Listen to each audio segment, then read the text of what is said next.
ये हम सब के लिए गर्व की बात है जब अलग अलग देशों के सर्वोच्च सम्मान से हमारे प्रधानमंत्री आदरणीय नरेंद्र मोदी जी को जब सम्मानित किया जाता है तो ये सम्मान महज एक व्यक्ति का या देश के प्रधानमंत्री का नहीं, ये सम्मान देश के 140 करोड़ लोगों का है। और ऐसे में जब सबसे ज्यादा सम्मान पाने वाले प्रधानमंत्री की श्रेणी में मौजूदा प्रधानमंत्री नरेंद्र मोदी जी का जब नाम आता है तो यकीनन ये हम सब के लिए गर्व की बात है कि देश ही नहीं बल्कि दुनिया में जिस तरीके से प्रधानमंत्री जी और उनके माध्यम से हमारे देश भारत का मान सम्मान बढ़ रहा है, ये हम सब के लिए गर्व की बात है। 12 सालों में ये उपलब्धियां हासिल हुई, जहां एक तरफ देश में विकास के कार्यों को गति देने का काम किया तो वहीं अंतर्राष्ट्रीय स्तर पर उस मोर्चे को भी संभाले रखा वैश्विक चुनौतियों के बावजूद।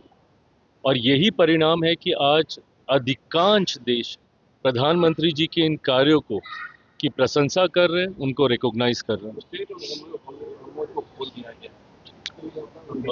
बिल्कुल सही। अब जिस तरीके से उम्मीद हम लोग रख ही रहे थे कि ईरान, इजरायल और अमेरिका के बीच में जिस तरीके से परिस्थितियां बनी हुई थी, जल्द उसका कोई समाधान निकले, खुशी की बात है ये, क्योंकि कहीं ना कहीं परेशानियां अब बढ़ने लगी थी। ऐसे में स्टेट ऑफ हॉर्मुज को लेकर खास तौर पर चिंताएं लंबे समय से हमारी ही नहीं कई देशों की थी। मुझे लगता है कि अब उसका समाधान हो जाएगा। सर, रोशन आनंद और खान सर के विवाद के बीच सर तेजस्वी यादव ने मुख्यमंत्री को पत्र लिखा है और उच्च स्तरीय जांच की मांग की है। देखिए, जांच तो हो ही रही है और जांच होनी भी चाहिए। सत्य सामने आना चाहिए, कहाँ कौन दोषी, किस वजह से ये पूरा घटना चक्र घटा, वो जरूर सामने आना चाहिए। कोचिंग माफिया की बात हो रही है, क्या बिहार में कोचिंग माफिया पनप रहे हैं? देखिए, मैं माफिया जैसा शब्द शिक्षा के साथ नहीं जोड़ना चाहूंगा, पर हाँ, कहीं ना कहीं कुछ गड़बड़ियां तो हुई हैं जिसकी वजह से स्थिति असहज हुई है। मैं मानता हूं कि ये जांच का विषय है, बच्चों के भविष्य से जुड़ा हुआ विषय है, जरूर जांच होकर इसका समाधान निकलना चाहिए। रोशन आनंद है, उनके भाई हैं, उनकी नेपाल में मृत्यु हो गई, उसके बाद कहा जा रहा है कि वो कोचिंग विवाद में एक निर्दोष की मौत हो गई।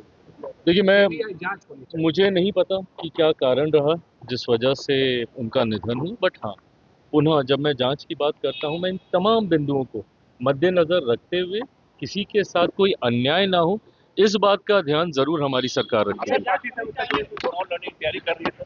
बिल्कुल, पार्टी उत्तर प्रदेश में चुनाव लड़ने की तैयारी कर रही है। हमारे प्रभारी, जो कि बिहार के भी प्रभारी हैं, अरुण भारती जी, वो निरंतरता में संगठन को मजबूत करने का कार्य कर रहे हैं। बिहार से हमारे सारे विधायक, नेता, सांसद अलग अलग जिलों में जाकर संगठन को मजबूती देने का कार्य कर रहे हैं, पर अभी शुरुआती दौर में है।